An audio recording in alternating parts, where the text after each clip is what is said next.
All right, so I wanted to run this thing a few times before I did a review on it, and I did, and I was very surprised so far because I read a lot of stuff on these before I ended up getting it, and they're like, oh, they don't hold up, this and that, they break easy and stuff like that. And I'll put some videos in here of me running this thing.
I was pretty hard on it, I would say, and it took some crazy hits, and the only thing I broke so far was the front little bumper thing here, which isn't even a big deal at all, that thing, and that is only held on by like a little bit on each side, and it really isn't even really any different than it was. This truck, it's the Losi lasernut. I'm running on 4S, and I'm pretty sure when people must have got the version 1 of these, they must have broke a lot. But the version 2, which is what this is, I didn't get it new. I ended up making a deal with one of my other RC cars and ended up getting this for one of those. And this thing's been nothing but tough so far. I've been beating the living crap out of it. 4S, ripping on it hard. None of the wheels stripped out. I still am using this spare as a spare, and nothing's broke so far. So I'm gonna just keep running it until I break it. Basically, I've been surprised that it hasn't broke yet. Really, I had a Yeti that was fully built a long time ago, and literally everything on it was replaced aftermarket with like Vanquish and real good parts. And like I went all out on that truck because I kept breaking stuff, and it would still break after that. I could not keep that truck together. So this truck, it came with RPM arms. None of the stuff's on it. This is all stock. So this is just extra parts I have for it. RPM arms, front and rear. This arm here, GPM, and a metal servo horn. What's the brand? Exotech steering, the full thing there. And I think I'll probably get different extra shafts for it because supposedly they break. But other than that, all that stuff I have. So I'm not even putting any of it on it until it actually breaks something. And this, like I said, I can put like a zip tie to hold that back if I wanted to. I mean, technically it's not going anywhere, so I'm really worried about it. But the version 2 of these are pretty tough, I would have to say.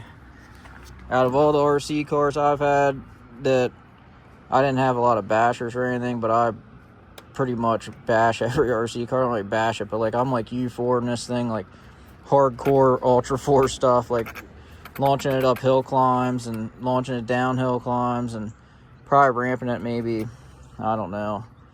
I would say the highest I had it so far was probably 7 feet in the air, 6 feet, maybe 7 feet, probably at least. Landing it, and it's landed smooth, probably more like 8 feet actually today, actually off this one jump. But this thing, the guy that had it barely even drove it. It had, I don't even know if he even drove it, honestly. It had like one scratch on the bottom, like he had to have drove it just in the grass or something, I don't know. It did have a couple little pieces of grass on it here and there, but this thing looked brand new, and now it's pretty beat up already. But I'm gonna turn these shocks down too, because they were the whole way up, and this is a heavy truck, and I was just looking at that today when I was running it. I'm gonna turn them down another about that far, see how that goes, because it is kind of heavy, and if you flat land it, that seems pretty good. Yeah, that's pretty good there. And then the back's got all the weight of this tire, so these are tricky to turn. I'm gonna turn these down though, probably to I don't know.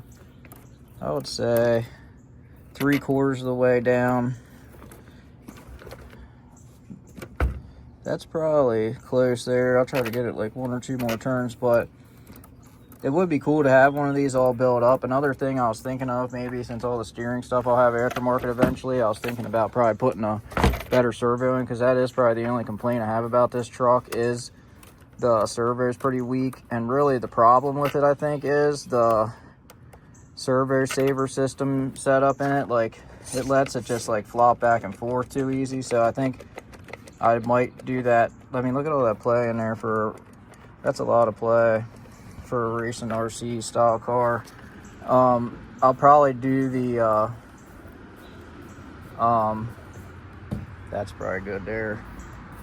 I bet you this thing, oh yeah, I feel like a good rule of thumb for me with these is if you can drop it from the height of the car and it doesn't bottom out, but it gets close, that's probably perfect for getting some big air. So anyway, could do stiffer shock oil too, or thicker. I have some probably. I don't know what comes in it, but anyway, that servo saver setup, I think the Exotech, I think that'll probably eliminate most of that slop there, because if you look, the arm's not even moving to the servo. It's all basically in that linkage and everything there. That's way too much play. But other than that, though, that's literally the only complaint. If they would have put a better servo on this thing and servo setup on that, I mean, probably would have been pretty nice out of the box. You probably wouldn't have to do anything to it, literally. This is held up good. I guess I'll just keep the spare tire on here. It kind of works, because if you land weird, it kind of is like a bumper there. And I thought about possibly eventually maybe building something for the front. Maybe like a better skid plate that comes up there, maybe out of like a, I don't know, metal or something. I don't know. I'm going to look into that. But that winch underneath there could go too. You can't even see it. So I don't run the lights either, because I only drive it in the daytime. I have them on still, but I have them unplugged. Probably just waste the battery. Probably not bad though. It's LED. But it's a pretty realistic looking truck. It's pretty cool looking.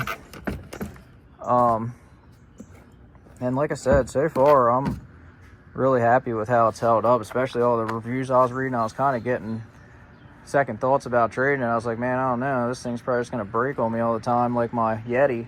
And that Yeti, I had so much parts on that thing. Literally the whole truck was aftermarket on it. Another thing I did think about maybe possibly doing is getting different wheels and tires, maybe eventually. I don't know yet. And I want to put thick gear oil in the center diff and thick gear oil in the rear diff to make it get sideways a little better and to lock up four-wheel drive a little bit better. That's pretty much all I'm going to do to it, though. I'm running on 4S 5000 or some, I think 5000 mAh battery, and it's lasting about 45 minutes. So I'm at least at 2 hours of runtime on this thing, and that's thrashing on it pretty hard most of the time, and it just takes it. So we'll see how long it takes to break. I'm just going to keep counting how many times, how many batteries, 45 minutes each, that it goes through until it breaks. And I'll be surprised if it lasts through another battery, honestly, because I thought today it was going to break about 20 different times and it didn't. So that's basically my review on this thing. I'll throw in some footage of it, of me driving it and stuff like that. I might U4 race it this year too. I wish I would have had this sooner. I would have took it up to Super Shafty spring shootout, but I didn't, so that sucks. They don't have a lot of U4 races. I'll keep you updated. As soon as I break this thing, I'll make a video of what broke first on it. But that's it for this one. Have a good one.